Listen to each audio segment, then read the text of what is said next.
The Legend of Osiris. O my brothers and sisters, gather around me that I may tell the tale of the before time, of the golden age when the gods walked upon the earth with us. Know then that in those ancient times, long before even the grandfather of our Pharaoh's grandfather was born, Osiris, the great-grandson of Ra, sat upon the throne of the gods, ruling over the living world as Ra did over the gods. He was the first pharaoh, and his queen, Isis, was the first queen. They ruled for many ages together, for the world was still young, and Grandmother Death was not as harsh as she is now. His ways were just and upright, and he made sure that Mot remained in balance, that the law was kept, and so Mot smiled upon the world. All peoples praised Osiris and Isis, and peace reigned over all, for this was the golden age. And yet there was trouble. Proud Set, noble Set, the brother of Osiris, he who defended the sunboat from Apep the destroyer, was unsettled in his heart. He coveted the throne of Osiris. He coveted Isis.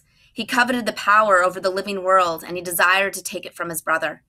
In his dark mind, he conceived of a plot to kill Osiris and take all from him. He built a box and inscribed it with wicked magic so that it would chain anyone who entered it from escaping. Set took the box to the great feast of the gods. He waited until Osiris had made himself drunk on much beer, and then challenged Osiris to a contest of strength. Each one in turn would enter the box and attempt, through sheer strength, to break it open. Osiris, sure in his power, yet feeble in mind because of his drink, entered the box. Set quickly poured molten lead into the box. Osiris tried to escape, but the wicked magic held him bound, and he died. Set then picked up the box and hurled it into the Nile, where it floated away. Set claimed the throne of Osiris for himself and demanded that Isis be his queen. None of the other gods dared to stand against him, for he had killed Osiris and could easily do the same to them. Great Ra turned his head aside and mourned. He did not stand against Set. This was the dark time. Set was everything his brother was not. He was cruel and unkind, caring not for the balance of Mot, or for us, the children of the gods. War divided Egypt, and all was lawless while Set ruled. In vain our people cried to Ra, but his heart was hardened by grief, and he would not listen. Only Isis, blessed Isis, remembered us. Only she was unafraid of Set. She searched all of the Nile for the box containing her beloved husband. Finally, she found it, lodged in a tamarisk bush that had turned into a mighty tree, for the power of Osiris was still in him, though he lay dead. She tore open the box and wept over the lifeless body of Osiris. She carried the box back to Egypt and placed it in the house of the gods. Then she changed herself into a bird and flew about his body, singing a song of mourning. She perched on him and cast a spell, and the spirit of dead Osiris entered her, and she did conceive and bear a son, whose destiny it would be to avenge his father. She called the child Horus, and she hid him on an island far away from the gaze of his uncle Set. Isis then went to Thoth, who knows all secrets, and implored his help. She asked him for magic that could bring Osiris back to life. Thoth, lord of knowledge, who brought himself into being by speaking his name, searched through his magic. He knew that Osiris's spirit had departed his body and was lost. To restore Osiris, Thoth had to remake him so that his spirit would recognize him and rejoin. Thoth and Isis together created the ritual of life, that which allows us to live forever when we die. But before Thoth could work the magic, cruel Set discovered them.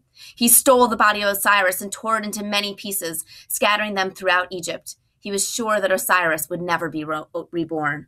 Yet Isis would not despair. She implored the help of her sister Nephthys, kind Nephthys, to guide her and helped her find the pieces of Osiris. Long did they search, bringing each piece to Thoth that he might work magic upon it. When all the pieces were together, Thoth went to Anubis, lord of the dead, and Anubis sewed the pieces back together, washed the entrails of Osiris, embalmed him, wrapped him in linen, and cast the ritual of life. When Osiris's mouth was opened, his spirit re-entered him, and he lived again. Yet nothing that has died, not even a god, may dwell in the land of the living. So Osiris went to Duat, abode of the dead. Anubis yielded the throne to him, and he became the lord of the dead, and there he stands in judgment over the souls of the dead. He commends the just to the blessed land, but the wicked he condemns to be devoured by Ammit. When Set heard that Osiris lived again, he was wroth, but his anger waned, for he knew that Osiris could never return to the land of the living.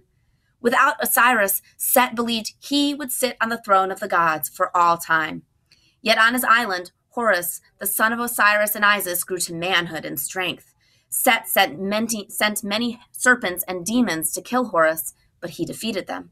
When he was ready, his mother Isis gave him great magic to use, and Thoth gave him a magic knife. And then Horus sought out Set and challenged him for the throne.